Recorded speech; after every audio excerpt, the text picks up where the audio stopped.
I am now going to give you a little bit of an update of what we're doing as UK Men's Sheds Association, what we've been working on, and where we see that we're going. So hopefully everybody will be able to see the screen and not me, which is a lot more pleasant. So we'll look at the last 12 months, we'll look at where we are, and we'll look at where we're going, or we hope that we're going as well. And at the beginning of 2012, we had a plan. The strategy was prepared, and we were ready to get going. We had ideas around a well-being in craft and DIY campaign. We were looking at how we can increase the number of sheds and support that and support sheds growth. However, COVID came along and changed the way that we were working, and it was something that was very counterintuitive to how sheds work. We responded. We responded by offering support and advice where it was needed. We adapted by becoming a virtual entity in many ways. We delivered ShedFest online. Ambassadors did call-arounds to see how people were. Patrick Abrahams and Froome Shed with Froome FM created Shed Happens, and that was already running, but we supported that, and with the National Lottery, we're able to broadcast more of those episodes. We did a number of quizzes, and for the first time, I was the only person in the room who knew all the answers, although even some of those I had wrong. And we also had the opportunity to provide PPE for sheds across the UK, with thanks again to the National Lottery and Ron Seal, who provided sanitizer. And that was taken up by a number of sheds. And hopefully that gave sheds an idea of what was needed when they were coming back, as indeed many now are. But let's not forget that we've been operating, all of us, through one of the darkest times in peacetime this country has known. Not everyone is with us, and it has been a very long 18 months. But in all that darkness, we saw hope. Men's Sheds continued to bring light into the world, whether it was through sheds manning food banks, vaccination centres, delivering products for their local doctors' surgeries, or relocating projects to people's houses. Sheds have found a way. Shedders have embraced technology, and moving forward, we have new tools to stay connected. And it is not only something that we're going to hold on for the last few weeks or the few months. It is something that will continue, and we will try to share how we deliver Men's Sheds, how we will deliver ShedFest in the future.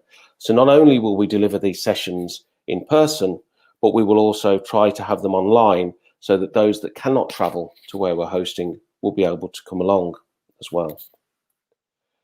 So we did a lot of work in terms of reviewing where we were and looking at where we wanted to go to increase partnerships, to increase participation, to help grow the number of sheds. And so we've looked at this with our values of inspiring, being inclusive, integrating with people, and we came up with a plan. And that plan looks at business development. It looks at insight, so that we, as Men's Sheds Association, can remain an organisation that grows and is well structured. We looked at our governance, but we've also looked at how we engage, how we impact and get involved with more and more people.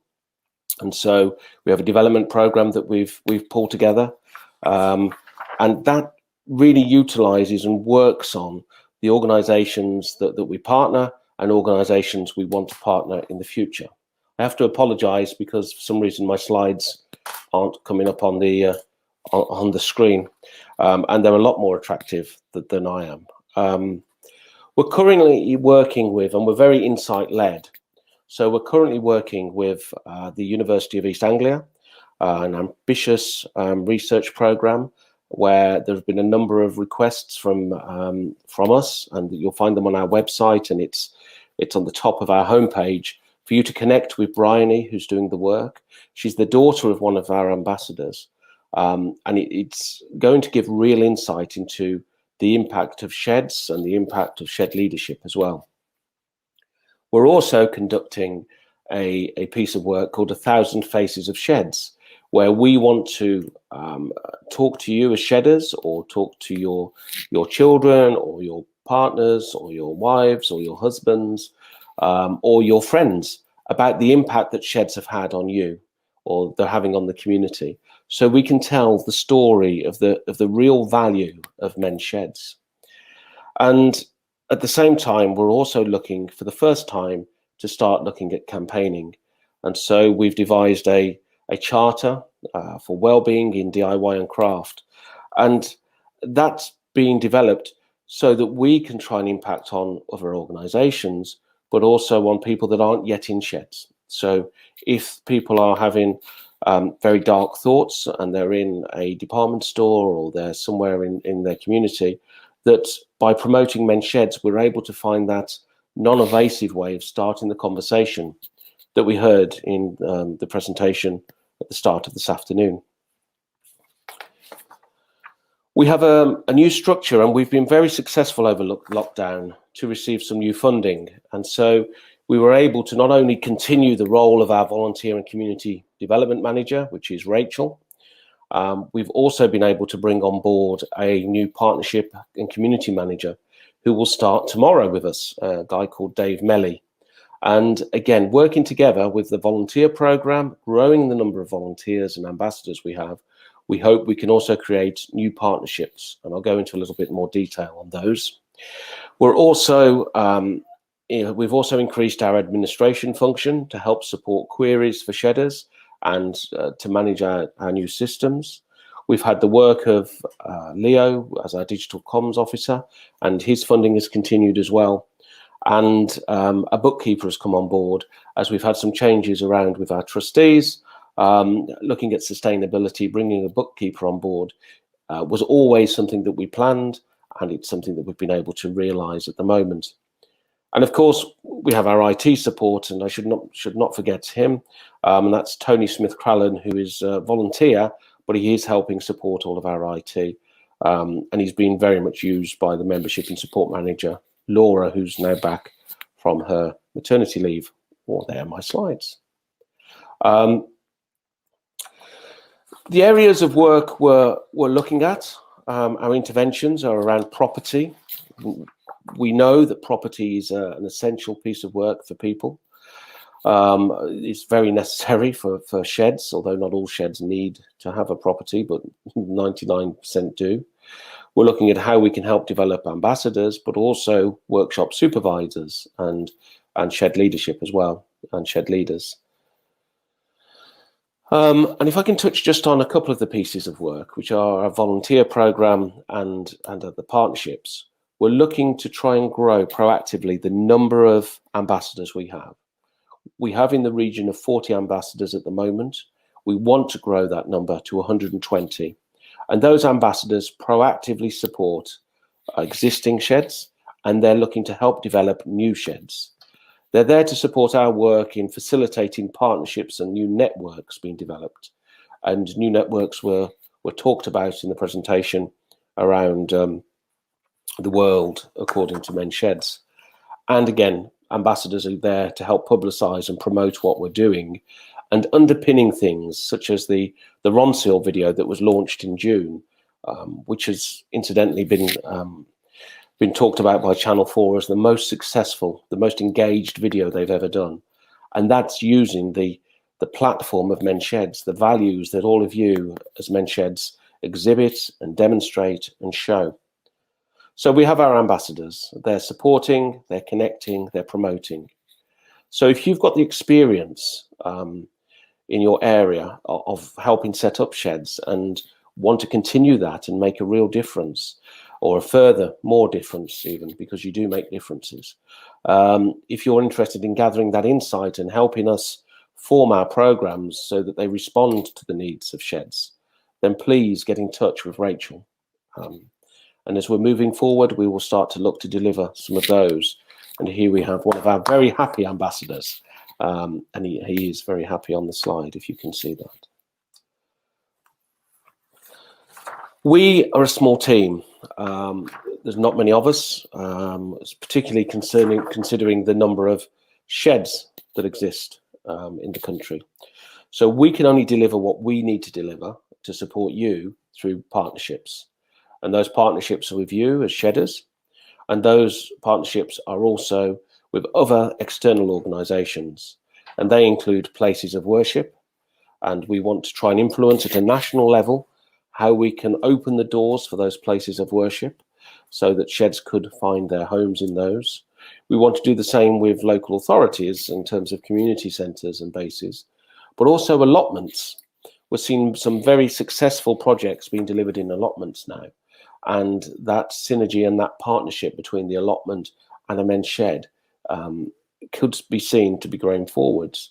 And national railways as well, and the National Railway Trust we talked about last year, I think we started that partnership. It went on hold because of lockdown. However, we're talking to rail operators again and looking how we can try and find some of their sites and help them create men's sheds in those. We want to create that understanding and that willingness to engage with local authorities and again with third sector organisations. And whether that is the third sector organisations that we're being spoken to about by our health and wellbeing group, such as asthma, or whether it's prostate cancer and being able to create resources to support sheds, or whether it's third sector partners such as the Royal Voluntary Service, who have been a partner for a number of years now and helped form the UK Men's Sheds Association, because they are able to support us and put people on the ground to help create new sheds as well. So we're looking to try and do those. Through those partnerships, and we saw this with the Channel 4 video, and there will be another one, a series of videos actually with Ron Seal coming up and another partner, we will become a household name. Men's Sheds will become as well known as the WI, and maybe we're not Jam in Jerusalem, and maybe we're not Cups of Tea and Bird Boxes, but we will become a household name, I'm sure, so that there's a shed for every person who wants one. We're looking at national resources as well, and we can provide capacity for sheds where we can get those partnerships going. And we've got another one of those partnerships to announce in a moment. And also looking at shed services. So how can we develop those resources for you, but also not only discounts, but training, and maybe some of the partners that we work with can provide training. So the slide that you should now see is all of our partners, whether that's third sector or whether that is with Axminster and Triton and Ronseal and Lumberjack, or our partners that fund us to keep us going, or organisations such as Men's Sheds Cymru, BABS, and the Royal Voluntary Service and the Men and Boys Coalition who work with us. So the presentation's not running off my computer, but if we can, I do want to, before the next slide, just mention a new partnership. And so we've been working with a number of organisations. Going forward, a new one that we're working with is called Iris, who are a licensing company. They work with organisations such as Wallace and Gromit and the estate of Beryl Cook, the artist. And so we're working with them to see how we can get men's sheds better known around the community. Our new partner, which is just coming up on the screen now, is Tightfix. And I'm very proud to announce today at ShedFest that Tightfix are coming on board as a new partner for Men's Sheds, and it's Screw Tight that will be the official screw of UK Men's Sheds Association. No puns, please. Screw Tight have been doing some fantastic work supporting our sheds across the country, a number of sheds, and it's through one of those shed partnerships that they started the conversation about how Screw Tight can work with UKMSA. So in the coming weeks, sheds will be able to register with UKMSA to get the discount from Screw Tight, and we will broadcast information on that on our website of how to register through the membership zone, and each shed will be able to get Screw Tight screws at cost price. So we are very proud and very happy to be working with Screw Tight. We've had some very good conversations with them, with Richard Rhodes, the managing director there. And so hopefully every shed, I think, uses screws. The screw-tight screws are quite incredible with how they work, and they are different to normal screws.